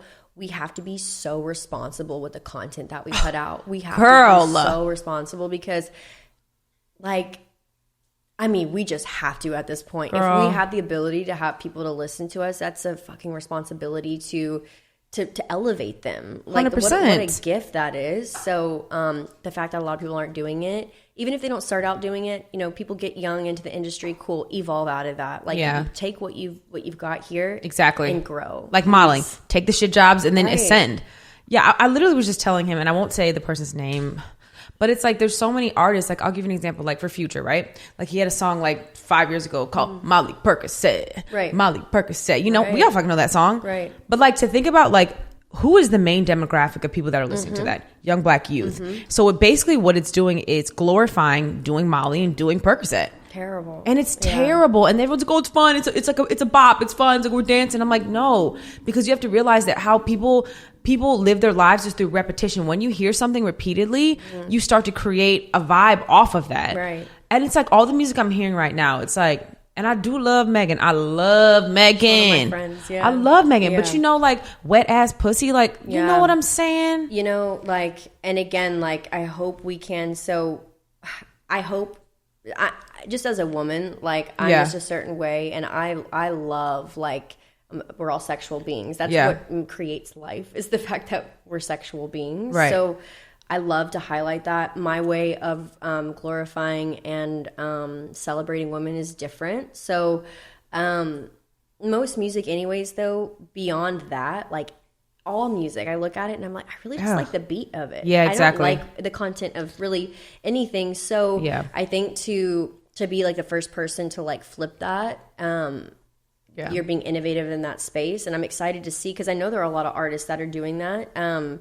But they're just not big, right? Yeah. But I think it comes from the things that we eat, we listen to, the content that we digest on TV. Like it's a combination of all those things. So, but again, it's not the things that make us cool, gets us hype and all that. So it's wild. Yeah, me and Courtney were kind of talking about this a few days ago. But I think it's easy to get lost in the woods of trying to label what's good and what's bad and trying to eliminate all the bad things to protect ourselves in this bubble, and it's like this snowflake society of like, well, if we just eliminate everything that's bad, then our lives will be good. And it's like, you have to understand that people are at different stages of the vibration, like what you said. If you're at a really high vibration, you're like, maybe I don't need to listen to wet ass pussy. Maybe that doesn't make me feel better. But if you feel really bad about yourself, if you feel ugly, if you don't feel sexy, and then you put on that song and you're like, this kind of, like, I want to shake my butt a little bit. I want to feel good. And maybe that actually raises your vibration. So I think depending on where you're at, same thing if you're just feeling like shit and you smoke some weed or you get drunk, maybe that makes you forget about your problems for a second. But the issue is if it becomes a habit or if it takes you lower, you get what I'm saying? So I mean, celebrities, I mean, they, like, I don't want to get too much into Megan specifically, but I love her. I do too. I do too. I went to high school with her. She is like, talk about one of the most humble human beings. Like, she's just a real Southern girl. And real too. You know what I'm saying? Yeah. So everybody has like been tossed into this like machine, this washing machine of like, it's just so, it's chaotic and it's moving, and then we're also supposed to figure ourselves out while it's, tumbling at the same time, and it's just like you get lost. So I'm excited to see what she does, because she's captivated, this huge audience of people. So I'm excited to see how she starts to convey that, and then if it does evolve or wherever it goes. So I'm really excited for that. And I think, like, you're right.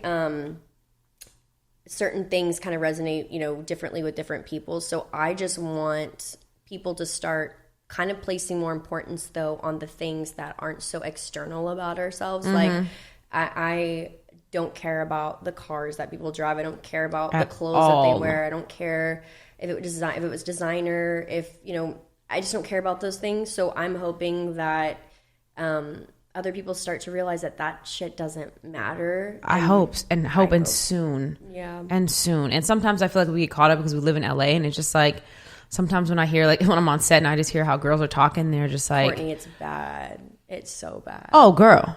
I literally have to, I bring my book to set because I have to remove myself. Yeah. And, and I don't want to seem like bitchy, because sometimes I feel like even, being a black woman, sometimes it comes off, and I have to be very conscious of sometimes not talking, because that does come off, you know what I mean, as bitchy. And I was telling him I was on set last week for a bridal company. And this girl came in, and I felt her energy immediately. She sat down, and she's like, oh, like, making jokes about like COVID. And she's like, yeah, like, so, I wasn't even going to take this job, but like, I feel like COVID's starting to end. Like, have all of you gotten tested? And she's like, but seriously, have you? And I'm just like, okay, whatever. Like, don't even pay attention to her. Yeah. And then she noticed that I was being standoffish, and she's like, oh my God, you're so pretty. She's like, you're so pretty. And I'm like, thank you. You know what I mean? Like, thank you. I really appreciate that. And I tried to give her like a really good, like, thank you. And so the shoot continues or whatever. And she has that attitude the whole time. And she's just like, I can't breathe in here. And like all this shit. And I was just like trying to tell him like, oh my God, you look so good. And I was just trying to keep the energy high. And probably towards like the middle of the day, they asked her to leave. Oh, wow. And I feel like that never happens. Yeah, rarely. It rarely ever happens. The only shitty part, and I don't want to complain, but like I had to do all of her dresses. Oh, right. Yeah. But I'm just like, dude, some of that shit, like the things that I feel like people in those positions believe, it's just like so skewed. Mm-hmm. It's like, this job is fun, but like this is not right. the end all be all. Right. Do you know what I mean? We're just so privileged. Like we are all so, even to be able to like be sitting here right now talking about these things, like it's a freaking privilege. So again, like, I don't know, like if you're not, everything that you do every day isn't going to be enjoyable. Yeah. And not everything is going to be just a fucking walk in the park. But if you have the control, or if you have the ability to control like your mindset, you know, your positive outlook on life, then you get to take that everywhere with you. Yeah. No matter what you're doing, you have this with you, and at least like your internal environment is awesome. It's kicking. But for everybody else, it's like if they're just doing these things with the end goal of finally being happy one day, missing the fact that the journey of being happy every day is life. Like that is living. So everyone's just trying to get to that point where they're making tons of money, they've got tons of clout, then they'll be happy. But be happy now. Yeah. Appreciate every step. Totally. I agree. Girl, always good vibes. Always good vibes, you, Sophia. For real. For real. Damn. Yeah, I don't know. Sometimes I worry, like, to what extent is it like our responsibility is like, you know, being a little older than the kids on TikTok. Mm-hmm. You know what I mean? I do love TikTok. Yeah, I do. I don't have one. Oh, I got it for 2 days, and then I like. Yeah. I actually I started laughing at myself because I know I'm not old. Like I'm 26 years old, and like I'm excited to get older because I feel more alive and more myself every single year, and I'm so grateful to be getting older. Mm-hmm. But I put the TikTok thing on. I like learned one of the dances, and I was like, what am I doing? Like, I have wasted an hour trying to learn a dance in order to connect with people. Because that's essentially what it is. Or to have them connect with me, because I'm not connecting with anybody. It's just for them to watch me dance. Okay, cool. I'm doing so many other things that, like, if it was just the only thing that I was doing or whatever, I just have so many things going on to where it's, like, taking away crucial time that I have that's actually going to like help people in the world. If you're dancing, if what you're doing on TikTok is doing something for somebody, making their day, making them laugh, making them like, you know, feel good about themselves, whatever it is, dope. Teaching them how to cook fried pickles. Right. You know what? I would empower you to revisit it, because I have viral videos right now off of cooking vegan food. Oh, I know. Everyone told me to do it for food. Yeah. You should do it for food. I know. There's just I'm doing YouTube. I'm doing girl. Instagram, You're doing a lot. Cookbook. Like, you're doing a lot. I think I might have someone like run it for me eventually so I can like try to bring something to the channel. But like, yeah, I don't know. When I got on it, I like learned this dance, and then I was like, I look stupid. I look like an older person trying to be hip, and I'm like, oh my god, I'm young. Like, what am I trying to, you know? It didn't come off authentic for me personally, because I was trying. So, anyways, I didn't do it, and then I was scrolling, and I was just seeing all these 13-year-old shirtless boys, and I was like, oh, happy for you guys. I'm gonna get off. Like, this isn't for me. Yeah, totally. Yeah, but I'm happy that you're on it. You cook on there or what? Yeah, vegan food. Sweet. Yeah. Look at you. Girl, it's funny because like when I first started, I was like, no one's going to see my video. I'm like, you know, like that whole thing that you think about. And then one of my shit got like 500,000. And I'm like, ever since then, I've been just like popping, just doing like cool vegan shit, you know? Of course you're going to go. You know? Yeah, girl. It's kind of a good segue into, we just watched this documentary called The Social Dilemma. Ooh, if I could turn on my chair, I would. It's so good. But it's like you get on these apps, and I can imagine that something like TikTok takes off literally because of the algorithm. Mm-hmm. You know, it's like you go on Instagram and you're like, oh, okay, like you get bored. It's like, it's like a 10-year-old app at this point, or however old. And then you're on TikTok and you're essentially scared because you're like, everything I speak out loud, my phone listens to me and they show it to me on TikTok. And it's like, but that's why people are using it. You know what I'm saying? Yeah. But when you're like a 13-year-old kid, you're not weighing the pros and cons of, is this a good thing? Or do you even know the word pro and con at 13? You're like, what the fuck? Like, I like boys and I want to look cute. Like, that's literally it. I know. My sisters are on it, and How old are they? 12. They're just turning 12 this year. And I had to, I have to mention this. This is really weird. This is when it got weird for me. So my sisters, I've known them since, you know, they've been born. I know who they are. Yeah. Like, I know how they act and their mannerisms. When TikTok was introduced, I saw my sisters maybe 6 months after, because they live in Texas. everything changed about their facial expressions. Like Really? now they like you know what I'm talking about. Yeah. The TikTok stuff, they brought that to real life. And I was Oh, like, if wow. they're doing that, other kids are doing this, because my sisters are very like, they were not impressionable in my opinion. They were like the ones like, I don't care about that stuff. Like Yeah. they're out there riding horses every day. Like Yeah. they're not on their phone, and they started doing different things. And so I downloaded it to see what they were doing, and they're doing all the dances, and like, you know, that's fine. You want to do what you do. But Yeah. I was like, wow, it changed them a bit. It changed their Yeah. mannerisms, and they dance differently now. Like they used to dance a certain way, and now it's like put them into this box where they don't have rhythm. Yeah, because they're just going off the videos. I'm like, you guys have rhythm. What's up with this? Yeah. With the, you know. So, Yeah. anyways, I saw it, and it kind of freaked me out. And yeah, I don't know. Like I think, but again, that's not the person's fault who became viral, and then it made Yeah. that. Like she just happened to get viral, and then now it's become a thing. But like, I wish just it would, more good would come from the app. I Yeah. don't, and maybe there it is, but I feel like It's fucking with the beauty standards for sure. the So, filters that exist now these days. Remember when it was just photo filters? Now it's video filters. girl. What is going on? Sophia, I tell people all the time, like, people don't realize when we come to set, we can't have any makeup on. We got to come barefaced. So it's like we get to see all these people in real life, and like they don't look anything like their Instagram, and that shit really blows my mind. And I have to tell my little cousins that I'm like, okay, well, like that is unobtainable because it's not real. Right. Like Facetune, like she's pinching her waist, like babe, like it's not real. You know, and I feel like that needs to be said instead of like all these Instagram influencer girls who are like, you know, like getting BBLs. You know what that is? Yeah. And like, What was BBL? oh, getting the fat sucked out of your other body and put into your ass. Oh, okay. Li- Doesn't I that can- make your stomach kind of look weird? It makes though? your belly button look weird. It makes Yeah. everything look weird over Yeah. time. Like, and that's a whole other conversation that like, Yeah. whatever. But I am, you know, I've had breast implants. Yeah, I remember you before, told me that. Yeah. And I got them out, and then Yeah. the doctor was like, well, they've been in it for so long, you're going to get deflated. You have to like put a backer in them, let them heal for a few years, then you can fully get everything out. So I have my backer, and I can get it out in 6 months finally. Yeah. I'll be able to Wow. and be silicone free. So Yes, I'm really girl. excited. So, you know, as someone who's done it and like is now going through the reverse, Yeah. like who am I to say like, is that mine? No, that's our, that's his sister. But like, who, you know, I can't say, you know, it shouldn't exist. I've tried it. Yeah. But No shade. Yeah. right. But I think, I do think it's a sickness at this point. I do like, too. I think we were all trying to tiptoe around it and be like, no, it's fine. No, it's a sickness It's a for sickness. some people. It's body dysmorphia It's for crazy. sure. I don't have, like, one of my best friends, we're not friends anymore because it became so bad to where I was like, I love you. Like, you can't even pay your rent, and you're out here asking me for money to do these things. Like, this is not what's important.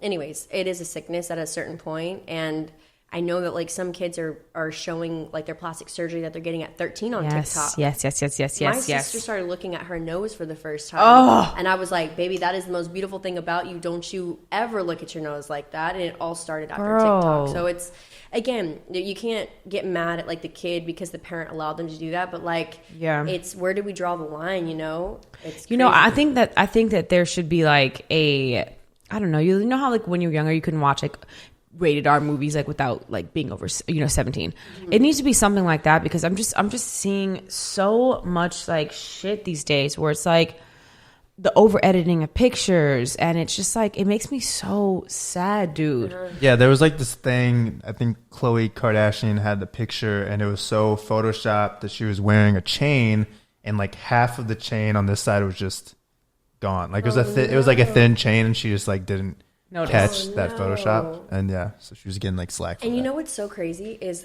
I would even say that like the majority of the people before they even have changed their face or before they even Facetune, they look better to me. Same. I'm like, you guys are you look different. When do we all want to look like each Girl, other? why Like, does everybody look the same? 90 Day Fiance girl. Oh yeah. She's just like this random girl. Like even girls when I see them on Fashion Nova and like they show me their before pictures, and I'm like, girl, you were so much cuter before. yeah. I don't know. And then you can't like, that's almost like now become an offensive thing to say because then you're attacking someone for doing what they wanted to do. It's like, no, I'm actually saying I supported what you looked like naturally. Exactly. Like Yeah. And sometimes you think maybe we're a little biased because we were just born beautiful. Is that unfair for us to be, you know what I mean? So I think, and I genuinely believe this, like I used to stare at people when I was young. Yeah. Creepily. And I used to... We all creeps Yeah, here. so both of y'all some creeps. You were in a closet, I was just out there looking at people. Yeah.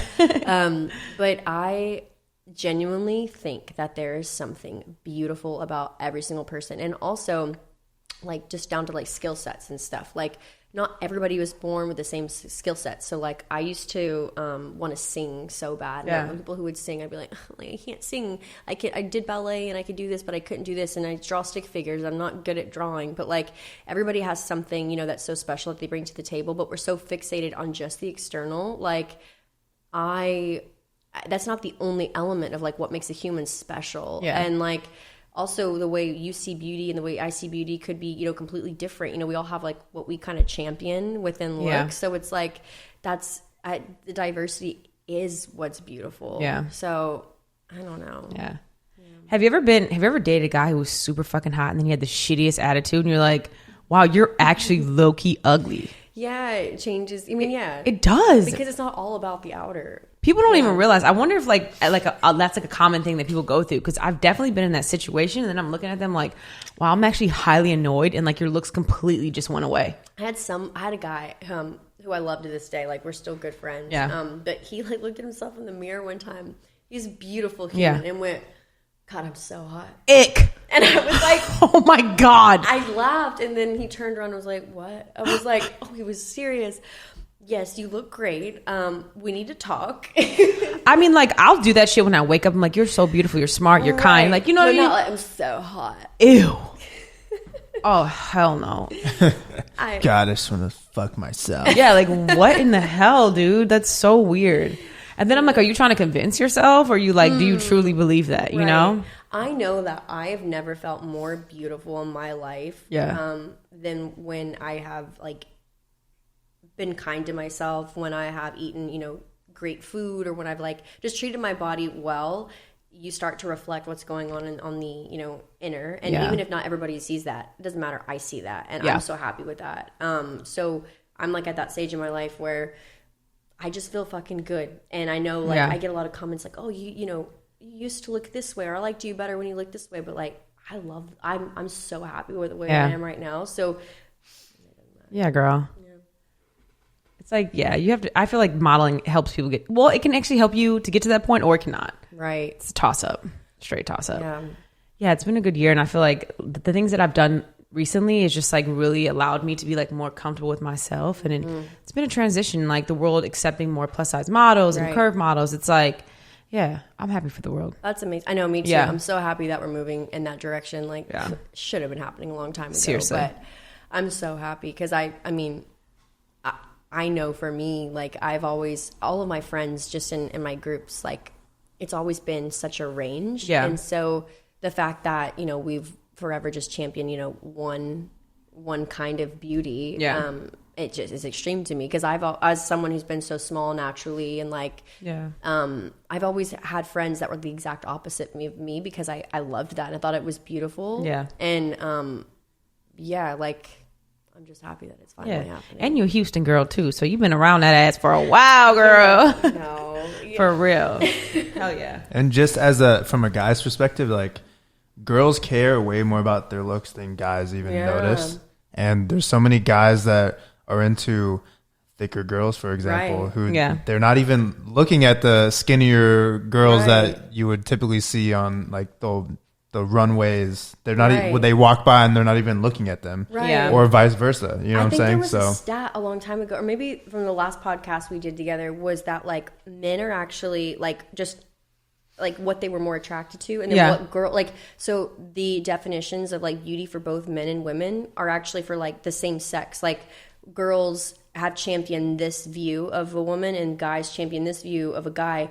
But that's not actually what we actually like about each other. That makes sense. I'm saying this so wrong, but, like, for instance, guys have championed, I keep saying the word champion, but they like prefer a more, like, super muscular, like, ripped man. Yeah. Meanwhile, the girl over here is like, I don't like that. Yeah, no, I don't like that. And same thing, you know. And I don't want to put anybody down. Like, it's beautiful. There's a spectrum to everything, but, like, not everybody likes the same thing. Yeah, for sure. Thank God.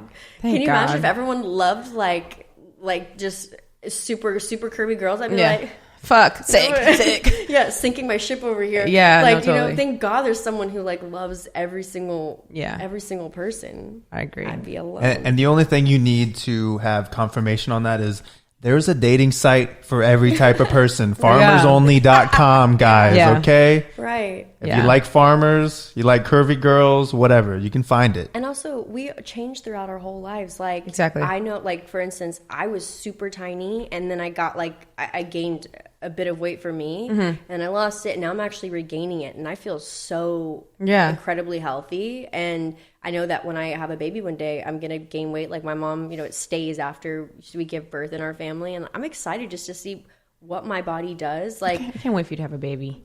What is this little baby gonna be like? Oh my God, like the baby's gonna have the best life, like literally. You guys too. What are you guys gonna have a baby?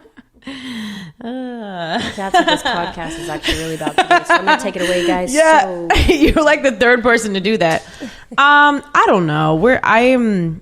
Well, you just got a dog. Yeah, I just got a dog. She just got a dog. Yeah. Oh, you haven't even met the dog. Oh, Yeah. you both have it. No, Okay. it's my dog. I mean, I haven't gotten it yet, but I don't know. We're in a weird phase with that, but I'm 29 and I'm just like, And you're aging in reverse. yeah, Fun. totally. How fun is that? That's super sick. Yeah, you know, I don't know. I think I want to have a baby before I'm 36, obviously, but also right now I'm not ready because I'm nervous, and also like I'm not ready to like be completely unselfish and like having a baby is a very selfless act, and it's like I kind of want it to be about me right now. Right. You know, that's okay. I'm trying to live my life I still. think that's responsible.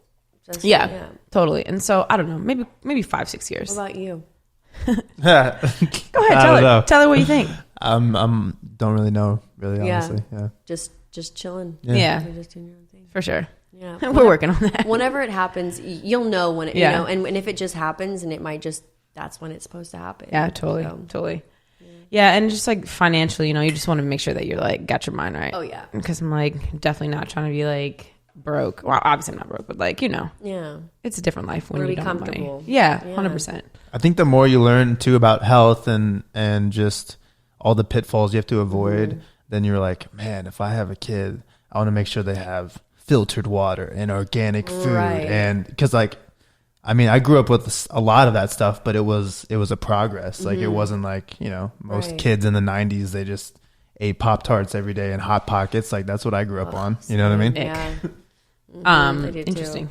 Did Lean you? cuisine. Oh yeah. I mean, I was vegetarian growing up, but I still ate like shit vegetarian Yeah. food and really great home cooked vegetarian food at the same time. But Yeah. I ate like, what were those bagel bites? Oh, those just or like pizza rolls. Toaster strudels. Oh, girl. I was so obsessed with Me toaster too. strudels that I used to go get Duncan Hines cream cheese icing because Yeah. the packets were never enough. Yeah. And I used to just slather it on. My mom wasn't looking. She's like, that's a lot of icing in the packets. I was like, yeah, it is. Yeah, girl. I don't know. Yeah, like doing those little designs with them and shit. Yeah. Oh my God. So much fun. Dude, that strawberry cream cheese one was fire. See, that's the motivator for me. Yeah. So I, with the food, with my food career, I want to have my cookbook out. I want to do all this stuff, my YouTube, yes. But the long-term goal is to create all of those same products that are healthier, that are plant-based, that everyone can afford. Because the reality is not everybody wants to eat a chopped salad, right? Right. With a tempeh and whatever. That's fine.